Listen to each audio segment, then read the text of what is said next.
Child Guidance. Chapter 17, Cleanliness. God is particular. The Lord commanded the children of Israel to wash their clothes and put away all impurity from their encampment, lest in passing by he should see their uncleanness. God is passing by our homes today, and he looks upon the unsanitary conditions of families and the lax habits. Had we not better reform, and that without delay? Parents, God has made you his agents, that you may instill right principles in the minds of your children. You have entrusted the Lord's little ones, and that God, who is so particular with the children of Israel, should grow up with habits of cleanliness, will not sanction any impurity in the home today. God has given you the work of educating your children in these lines, and in training your children in habits of cleanliness. You teach them spiritual lessons. They will see that God would have them clean in heart as well as in body, and will be led to an understanding of the pure principles which God designs should prompt every act of their lives. If God was so particular to enjoin cleanliness upon those journeying in the wilderness, who are in the open air nearly all the time, he requires no less of us who live in sealed houses where impurities are more observable and have a more unhealthful influence. Cleanliness should become second nature. Uncleanness in the home is a great mistake, for it is educating in its effects and casts its influence abroad. Even in babyhood, a right direction should be given to the minds and habits of children.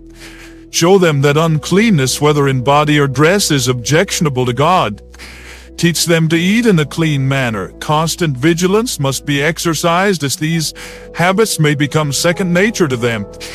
Impurity will be despised as it should be. Oh, that all would understand that these small duties are not to be neglected. The whole of their future life will be shaped by the habits and practices of their childhood. Children are peculiarly susceptible to impressions, and sanitary knowledge may be imparted to them by not permitting disorder. Teach love for cleanliness and hatred for dirt. You should cultivate a love for neatness and strict cleanliness. Dress your children simply and plainly. Let their clothes be made of durable material. Keep them sweet and clean. Teach them to hate anything like dirt and filth. Let the strength which is now given to the unnecessary planning of what you shall eat and drink, and wherewithal you shall be clothed, be directed in keeping their persons clean and their clothes neat. Do not misunderstand me in this. I do not say that you must keep them indoors like dolls. There is nothing impure in clean sand and dry earth. It is the emanations from the body that defile, requiring the clothing to be changed and the body washed. Keep premises clean. Whole families might be helped and blessed if parents would find something for their children to do. Why are not ministers and teachers more explicit on this subject that means so much to physical health and spiritual soundness? The boys and girls of the family should feel that they are part of the home firm. They should strive to keep the premises cleansed from every unpleasant sight. Instruction in these lines should be given. Every form of uncleanness tends to disease. Death-producing germs abound in dark, neglected corners, in decaying refuse, in dampness and mold and must. No waste vegetables or heaps of fallen leaves should be allowed to remain near the house to decay and poison the air. Nothing unclean or decaying should be tolerated within the home. In towns or cities regarded perfectly healthful, many an epidemic of fever has been traced to decaying matter about the dwellings of some careless householder. Perfect cleanliness, plenty of sunlight, careful attention to sanitation in every detail of the home life are essential to freedom from disease and to the cheerfulness and vigor of the inmates of the home. Personal cleanliness essential to health.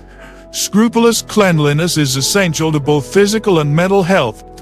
Impurities are constantly thrown off from the body through the skin. Its millions of pores are quickly clogged unless kept clean by frequent bathing, and the impurities which should pass off through the skin become an additional burden to the other eliminating organs. Most persons would receive benefit from a cool or tepid bath every day, morning or evening. Instead of increasing the liability to take cold, a bath properly taken fortifies against cold because it improves the circulation. The blood is brought to the surface and a more easy and regular flow is obtained.